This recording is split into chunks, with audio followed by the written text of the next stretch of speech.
In a rare, spine-tingling revelation that's rattled classic Hollywood circles, Richard Widmark, one of the silver screen's most enigmatic villains, breaks his silence to expose 6 legendary actors whose off-camera darkness rivaled their most sinister roles. These weren't just temperamental stars or misunderstood icons. They were men whose cruelty, manipulation, and unchecked power left scars across studio lots and shattered careers. From whispered threats behind closed dressing rooms to orchestrated smear campaigns that buried rivals, Widmark's account isn't gossip, it's a reckoning. As new archival footage and corroborated testimony surface, the myth of Golden Age glamour begins to crack, revealing a chilling underbelly of fame. This isn't about canceling the past, it's about confronting it. Because when the man who called someone evil speaks, you listen. Welcome to Past Paradise, where nostalgia meets truth, and the masks finally fall. Bette Davis truly hated Joan Crawford more than anyone.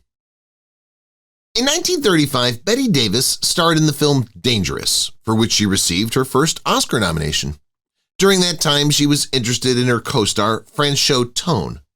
Later, Joan Crawford married Franchot Tone in the same year. It was a move that Davis later cited as one of the key personal slights. Davis is quoted as saying, "She took him from me, coldly, deliberately, and with complete ruthlessness." Around the same time, Crawford moved from MGM to Warner Brothers, where Davis was working. This put them in more direct competition for roles. 2 actresses increasingly found themselves vying for similar kinds of roles and studio attention.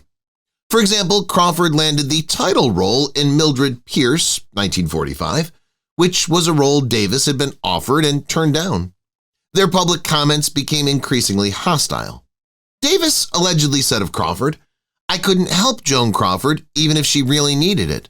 And Crawford reportedly said of Davis, "She's a phony. I guess the public likes that." In 1962, they co-starred in the film Baby Jane, which is widely regarded as the flashpoint in their feud. The production was fraught with tension and competing egos.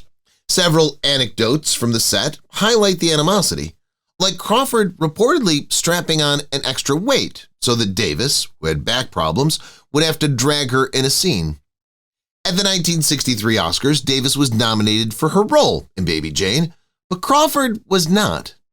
Following that, Crawford arranged to accept the statuette on behalf of another nominee, Anne Bancroft, if they won, which created a further slight in Davis's eyes. When Crawford died in 1977, Davis commented, "You should never say bad things about the dead. You should only say good. Joan Crawford is dead. Good." Olivia de Havilland truly hated Joan Fontaine more than anyone. Olivia was born in 1916 and Joan in 1917. They were only 15 months apart. According to the report, much of their antagonism began in childhood over shared space, hand-me-downs, parental attention, and completing roles as the sister. Like Olivia is reported to have torn up Joan's outgrown clothes. A 1942 magazine profile claimed that at the age of 9, Joan had even fantasized about killing her sister after a pattern of physical conflict. In the 1930s, Olivia established her acting career first, gaining prominence before Joan. Joan changed her surname to Fontaine after their stepfather, reportedly because Olivia didn't want 2 de Havillands in Hollywood. The combination of shared ambitions and earlier sibling rivalry contributed to ongoing tension. In 1942, both sisters were nominated for Best Actress, Joan for Suspicion, which she won, and Olivia for Hold Back the Dawn. After Joan's win, there was reportedly a snub while Joan alleged she felt Olivia would spring across the table and grab me by the hair. The professional rivalry added a public dimension to their personal resentments. Olivia went on to win 2 Oscars, for To Each His Own in 1947 and The Heiress in 1949, while Joan remained credited with 1 Oscar in 1942. When Olivia won in 1947, Joan's attempt to congratulate her was reportedly rebuffed. Their personal relationship became increasingly estranged with limited contact and serious disagreements over their mother's illness, the memorial service, and other family matters. The sisters never reconciled in a full public way. When Joan died in 2013, Olivia described herself as shocked and saddened. In a 2016 interview at her 100th birthday, Olivia said, "A feud implies continuing hostile conduct. I cannot think of a single instance where I initiated hostile behavior, but I can think of many occasions where my reaction to deliberately inconsiderate behavior was defensive." Humphrey Bogart truly hated Lauren Bacall's overbearing studio boss. During the era when Bogart and Bacall worked together, Hollywood was governed by the classical studio system. Actors were under contract to major studios, and studio bosses wielded huge control over roles, careers, and personal conduct. Lauren Bacall was signed early in her career under contracts to director-producer Howard Hawks, who discovered her and, at one point, threatened her career if she pursued her affair with Bogart. Meanwhile, Bogart was under long-term contracts with Warner Brothers, where Hawks and Bacall also worked, and his career was deeply enmeshed with studio interests. Bogart and Bacall's on-screen work together in To Have and Have Not in 1944, and subsequent films helped cement their personal relationship. Bacall wrote in her memoir that Bogart helped her feel comfortable on set. According to sources, Hawks, as Bacall's early mentor, told Bogart meant nothing to him and threatened to send her to a lesser studio, Monogram, if she pursued the Bogart relationship. While these dynamics show conflict between Bogart and Hawks, or the studio apparatus, over Bacall and her contract, they do not clearly document that Bogart hated the boss in the sense of long-standing personal animus. After the Bogart-Bacall films, Bogart's contract with Warner Brothers ended, and he formed his production company. The studio boss at Warner, Jack Warner, reportedly saw this as disloyal. It's documented that Bacall blamed Jack Warner for hurting her career by forcing her into a poor follow-up film after her breakout. This suggests Bogart and Bacall had shared frustration toward the studio system and specific studio bosses, like Jack Warner, rooted in career control and contract politics. Marlon Brando truly hated Frank Sinatra more than anyone. Marlon Brando emerged as a major actor, famously winning the Oscar for On the Waterfront in 1954. Sinatra was also a major star, trying to secure prominent film roles. According to some accounts, Sinatra was under consideration for the lead in On the Waterfront before Brando took it. The role in the musical Guys and Dolls in 1955 became another flashpoint. Brando got the lead role, Sky Masterson, while Sinatra was cast as Nathan Detroit, apparently a disappointment to Sinatra. During filming, tensions between Brando and Sinatra reportedly escalated into open animosity, while Sinatra is said to have given Brando the nickname Mumbles in derision. Brando allegedly retaliated with intentional disruptions, like in a cheesecake scene. Brando reportedly flubbed lines so that Sinatra had to repeatedly eat slices of cheesecake, which he disliked, to shoot the scene. Their communication on set deteriorated, and some sources say they refused to speak directly and instead used intermediaries. According to multiple accounts, the feud deepened. Brando's friend claimed Brando was abducted and threatened by unknown men, and some believe Sinatra or associates may have been behind it. The animosity lasted long after the film wrapped. The two never worked together again and continued to dislike each other. Katharine Hepburn truly hated Spencer Tracy's method acting interference. Hepburn and Tracy first co-starred in the film Woman of the Year in 1942 and went on to make 9 films together. Tracy favored a very natural, minimal artifice approach with one take and little rehearsal. As one analysis notes, Tracy was just the opposite of Hepburn. He talked very little about the character. While Hepburn was constantly leaping into the void, Tracy was watching, observing. Hepburn acknowledged this difference. "I think he was so steady, and I was so volatile that we exasperated each other, and we challenged each other, and that was the fun of it." Outside of purely professional matters, Hepburn and Tracy had a deep personal relationship that lasted decades. Hepburn consistently expressed devotion to Tracy, describing him as tortured and emphasizing how she wanted him to be happy, safe, comfortable. It's documented that Hepburn rehearsed and prepared intensely. Tracy preferred minimal takes and less rehearsal. This led to moments of frustration or gentle irritation, like when Hepburn recalled knocking over a glass during a take because she was trying hard to keep up with Tracy's effortless style. Sources portray Tracy as rejecting elaborate technique or talking about acting. Like Tracy once said, "Why do actors think they're so goddamn important? They're not." Hepburn herself said of their work, "You do what the script tells you, deliver the goods without comment. Live, do it, or shut up." Lauren Bacall truly hated Rita Hayworth's studio favoritism. Rita Hayworth rose to major stardom under the studio system at Columbia Pictures in the late 1930s and 1940s. Lauren Bacall, born Betty Persk, was discovered when she was a teenager and signed via director Howard Hawks to a contract that led to her starring role into Have and Have Not in 1944 at Warner Brothers. Bacall herself commented about her decision. She opted against a contract with Columbia, where Hayworth was a major star, noting that, "In that studio, I'd never be noticed in a movie with Rita Hayworth and those other gorgeous professional models." This shows her awareness of favoritism in studios, but not direct animus.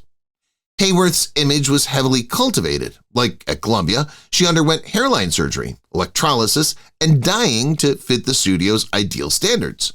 Bacall was signed by Hawks and developed her signature persona, the look and the husky voice, partly as a response to being young and new in the studio system. There are documented tensions in the studio systems regarding favoritism, star billing, and salary for roles, exemplified by Bacall with Bogart, who walked out rather than judging a bad film. Bacall voiced frustrations about Hollywood's superficiality, the studio's control over actresses, and the difficulties of sustaining a career beyond being a glamour star. Hayworth's own story became a tragedy as much as stardom: traumatic childhood, contract disputes, health issues. Fred Astaire truly hated Gene Kelly's competitive dance chops. Fred Astaire became prominent in Hollywood in the 1930s for his elegant, tall routines: top hats, tails, cane, graceful partnering. His style emphasized lightness, finesse, and flowing movement. Gene Kelly emerged later. His breakthrough was in the early 1940s with a more athletic, robust, all-American dancer persona, strong leaps, athleticism, and integration of dance with storytelling across screen musicals. Because they worked in overlapping eras, many critics and fans began comparing them, Astaire versus Kelly, even though each had a distinct style. By the mid-1940s, Kelly had become a major star, and Astaire was already established. The press and studios began framing a competition or rivalry in direct form. Like one article said, naturally, after showing his magic heels, they had to whip up one of those quick rivalry rumors between Gene and Fred. The two good friends were being compared. Kelly himself acknowledged the comparisons and talked about their different styles. Fred's style is smaller and more elegant. I do somersaults, throw my arms out, and kick up a hell of a lot more dust than old Fred. From Astaire's side, he recognized Kelly's talent. Well, one source says, Astaire commented, "He's a damned outstanding director," when referring to Kelly. The two men danced together on screen in the number The Babbitt and the Bromide in Ziegfeld Follies, 1946. Their joint number is often cited as a playful acknowledgement of their perceived rivalry. Observers, like director Vincente Minnelli, described their relationship during that number as cautious and guarded. They were polite and professional rather than openly antagonistic. After that, they did not prominently collaborate in major dancing roles. Kelly, in an interview, said, "The fact is, I and Fred were in no way similar, nor even the best male dancers around. The public insisted on thinking of us as rivals." John Wayne truly hated Clint Eastwood more than anyone. John Wayne was a dominant Western star figure in the mid-20th century, embodying a traditional hero archetype with clear moral codes, direct action, and patriotic overtones. While Clint Eastwood emerged later, especially known for spaghetti westerns and man-with-no-name anti-hero roles. and eventually directed darker and more revisionist westerns. Because of their overlapping genres but contrasting styles, comparisons arose naturally. Wayne apparently viewed Eastwood's kinds of westerns as a threat to his legacy. Eastwood sent Wayne a script entitled The Hostiles, written by Larry Cohen, in which Eastwood would play a younger gambler who wins half a ranch owned by an older man, Wayne's potential role. Wayne rejected the script. Wayne reportedly disliked Eastwood's film High Plains Drifter in 1973.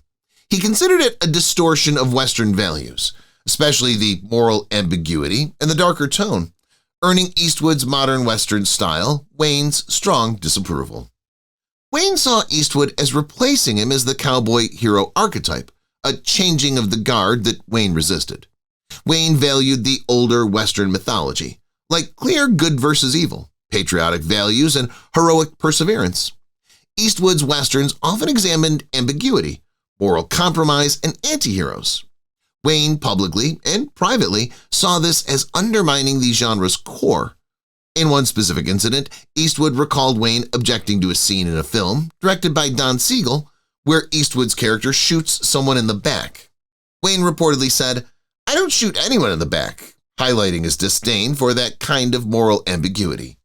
Neither man was a fan of the other. Wayne's resentment when he realized Eastwood was slowly replacing him as America's favorite cowboy was apparent. However, there's no public record of Wayne saying, "I hate Clint Eastwood more than anyone," in those exact words. The hatred is more implied via actions, script rejection, letter, and attitudes rather than explicit, repeated public vitriol. Arnold Schwarzenegger truly hated Sylvester Stallone more than anyone. Arnold Schwarzenegger and Sylvester Stallone emerged as major action stars in somewhat overlapping time periods. Stallone with Rocky in 1976 and its sequels, and Schwarzenegger with Conan the Barbarian, 1982, and later The Terminator, 1984. Their early public rivalry is traced to shared award ceremonies and the alpha male persona each cultivated, like they were seated at the same table at the 1977 Golden Globes. Both actors have admitted that the rivalry has escalated. Schwarzenegger said, "We were movie rivals, but we took the competition to the extreme. We each had to have the best body. We had to kill more people in our films, and we had to have the biggest guns." Stallone said in an interview, "We really disliked each other immensely because we were, this may sound a little vain, but I think we were pioneering a kind of genre. I'm very competitive and so is he." This rivalry included public jabs, like Schwarzenegger allegedly making comments that Stallone used body doubles. At this point, the claim of hatred is supported by the wording of disliked each other immensely, got out of control, etc. So yes, the two men did have a bitter competitive period. Reports say the feud cooled when both actors became investors in the themed restaurant chain Planet Hollywood in the early 1990s, which forced more collaboration and interaction. By the 2000s and 2010s, both had appeared together in films, Escape Plan in 2013, and publicly described themselves as friends or good colleagues. William Shatner truly hated George Takei more than anyone. George Takei joined the cast of Star Trek in 1966 as Lieutenant Hikaru Sulu. William Shatner was already starring as Captain James T. Kirk. According to Takei, the camaraderie on the Enterprise set was good among many cast members except for Shatner. Yes, except for one who was a prima donna. Takei said about Shatner. Takei has claimed that Shatner gave an impression of being self-involved and wanted everyone to kowtow to him. From Shatner's side, there is less publicly documented animosity in that specific era, but later he suggests that others in the cast criticized him for publicity reasons. Takei, in his 1994 autobiography, To the Stars, claimed instances such as Shatner ignoring him on set and interfering with Sulu's role, like in Star Trek V, where Takei claims his character was stripped of command as part of the tension. In 2008, Shatner publicly responded to not being invited to Takei's wedding. In a video blog, he said, "There is such a sickness there. I don't know what his original thing about me was." Takei alleged that Shatner keeps the feud going for publicity. Like, Whenever he needs a little publicity for a project, he pumps up the so-called controversy between us. Shatner once called Takei a very disturbed individual in an interview. Takei referred to Shatner in recent years as a cantankerous old man. He was self-involved. He enjoyed being the center of attention. In 2021, when Shatner flew to space, Takei called him a guinea pig and not the fittest specimen of 90-year-olds. Shatner responded on social media, "Don't hate George. The only time he gets press is when he talks badly about me." The rivalry is documented as both Shatner and Takei have made negative remarks about each other in public. Tyra Banks truly hated Naomi Campbell more than anyone. Tyra Banks began her modeling career and rose to prominence in the early 1990s, becoming one of the first black supermodels with major international visibility. Naomi Campbell was already established as one of the world's top supermodels by that time, late 1980s onward. Banks has said that upon arriving in Paris, she encountered difficulties, like when she stated that she was quickly compared to Naomi. "Look out, Naomi Campbell, here comes Tyra Banks," and felt that Campbell didn't welcome her. Banks said, "As much as I was booking fashion shows, people didn't know I was going home at night crying my eyes out because the woman I was looking up to seemed like she didn't want me to be there and was doing everything in her power to make me go away." These comments support that Banks experienced significant tension and emotional distress earlier in her career in relation to Campbell's behavior, as reported by Banks. Banks described the modeling industry at that time as having limited space for black models and said she and Campbell were implicitly pitted against each other. Banks said she was very sensitive to the word rivalry because she didn't view Campbell and her as equals. She also admitted that she remained very scared of Campbell even years later. These statements confirm that Banks felt threatened, upset, and distressed because of her relationship with Campbell and the modeling world's dynamics, though they don't explicitly use the word hate. In 2005, Naomi Campbell appeared on the Tyra Banks show, Banks' talk show, and they discussed their issues. Banks said the conversation allowed her to start healing. Campbell, in 2013, told Elle magazine, "I'm proud of her as a woman of color." David Letterman truly hated Jay Leno more than anyone. David Letterman and Jay Leno began in the stand-up comedy circuit in the late 1970s and 1980s. Both were establishing themselves in television. Initially, they were friendly enough. Letterman told interviewers that he and Leno were always friends before all this happened. In 1992, when Johnny Carson retired from The Tonight Show, many expected Letterman to succeed him. Instead, NBC chose Jay Leno. That decision is widely regarded as the flashpoint for major tension. After Leno took The Tonight Show lead, Letterman moved to CBS and began hosting The Late Show with David Letterman at 11:30 p.m., directly competing in late night. These so-called late-night wars were in full swing. Letterman publicly made pointed remarks about Leno, like calling him maybe the most insecure person I've ever known. He also called Leno a tyrant in a birthday joke. Happy birthday to Jay Leno, being one of the few tyrants still alive. Despite the jabs, Letterman also complimented Leno's comedic ability. "I think he's the funniest guy I've ever known." In his Oprah interview, Letterman reiterated that they were once friends, which complicates the narrative of pure hatred. Meanwhile, Leno downplayed the feud. He said in a 2025 interview that no mistrust remains and that the rivalry was exaggerated by the media. By 2011 or so, Letterman publicly declared a truce. He said he was burying the hatchet with Leno. The two have rarely appeared together, and though tension remains in public memory, there is no active campaign of hostility between them.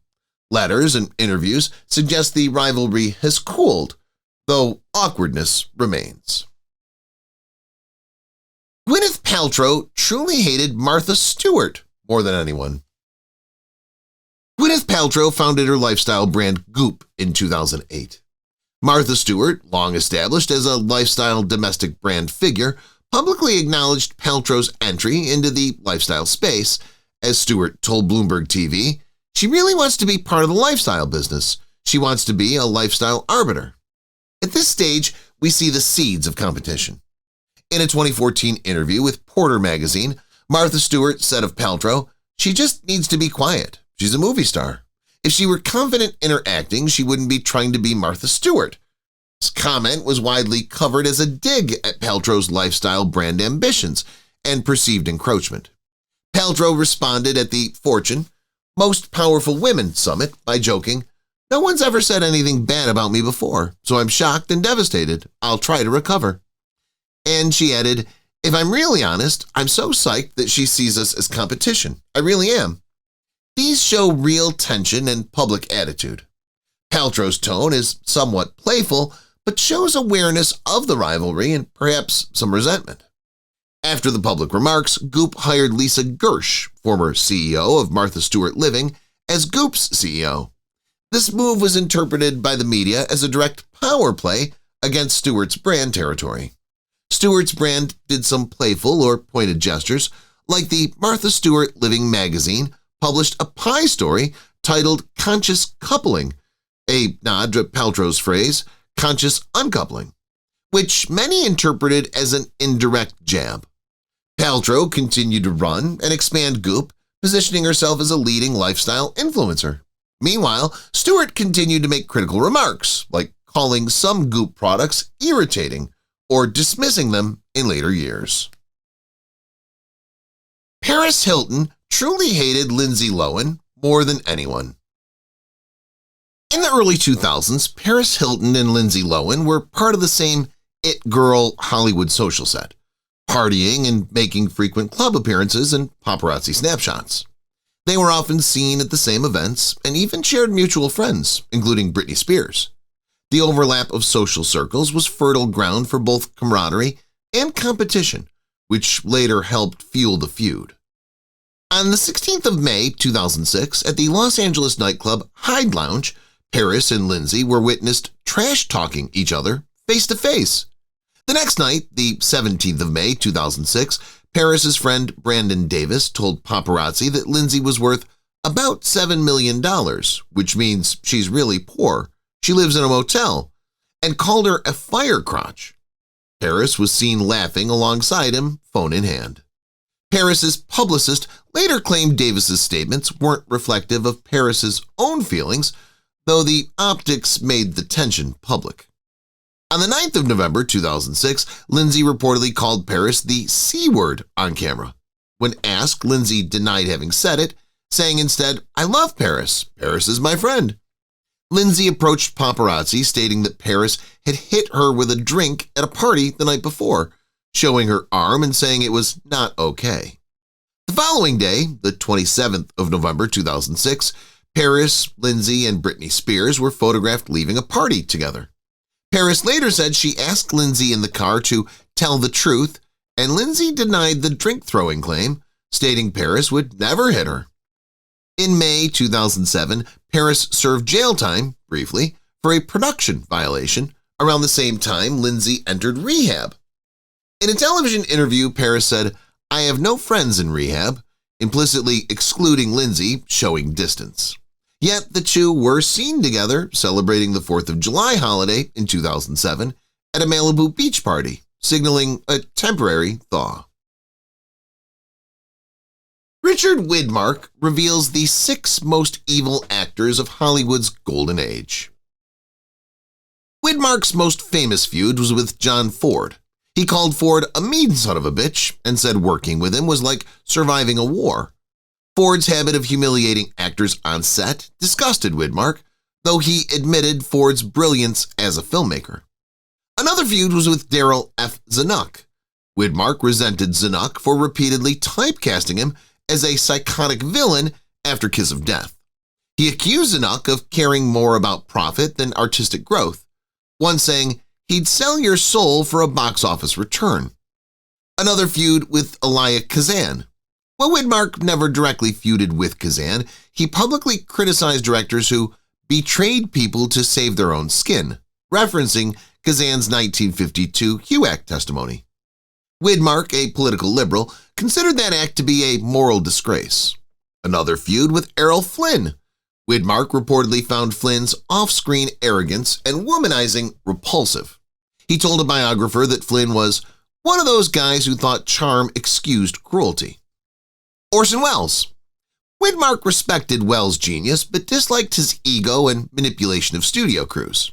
He once remarked, "Wells was brilliant but impossible, and he'd burn bridges while walking across them." Another with Kirk Douglas. Both men admired each other's work but reportedly clashed over politics and temperament on the set of the Last Wagon era publicity rounds. Widmark viewed Douglas as a steamroller who needed the whole world to applaud. Angelina Jolie truly hated Jennifer Aniston more than anyone. Brad Pitt married Jennifer Aniston on July 29, 2000. She was considered part of the it couple of Hollywood. In 2004, Brad Pitt co-starred with Angelina Jolie in the movie Mr. and Mrs. Smith, released June 2005. This sparked rumors of chemistry between Pitt and Jolie. Aniston, in an interview, recounted she met Jolie briefly in 2004 on a studio lot. "I pulled over and introduced myself. I hope you guys have a really good time." At this stage, there were overt public attacks between Jolie and Aniston. In January 2005, Aniston announced she filed for divorce from Pitt, citing irreconcilable differences. The media framed it as a love triangle, while Pitt was married to Aniston, co-starred with Jolie, and had rumors of an affair. In 2008, Aniston called Jolie's statement that she fell in love with Pitt on Mr. and Mrs. Smith uncool. There are reports that Aniston told friends she would never speak to Jolie, feeling devastated. Although Jolie has not publicly made harsh remarks about Aniston, at least none widely recorded, media reports suggest Jolie harbored resentment that her reputation was tarnished by being painted as the homewrecker. The media kept pitting Aniston versus Jolie with a library of tabloid covers, Team Aniston versus Team Jolie t-shirts, etc. Aniston, in interviews, repeatedly stated she was tired of the triangle storyline, calling it just tiresome and old. Thanks for watching Past Paradise, where Hollywood legends come home. If you enjoyed today's look into today's topic, Richard Widmark reveals the 6 most evil actors of Hollywood's golden age, then don't forget to like, subscribe, and hit that bell. Got a star or story you want next? Drop it in the comments. Until then, keep the nostalgia alive, only on Past Paradise.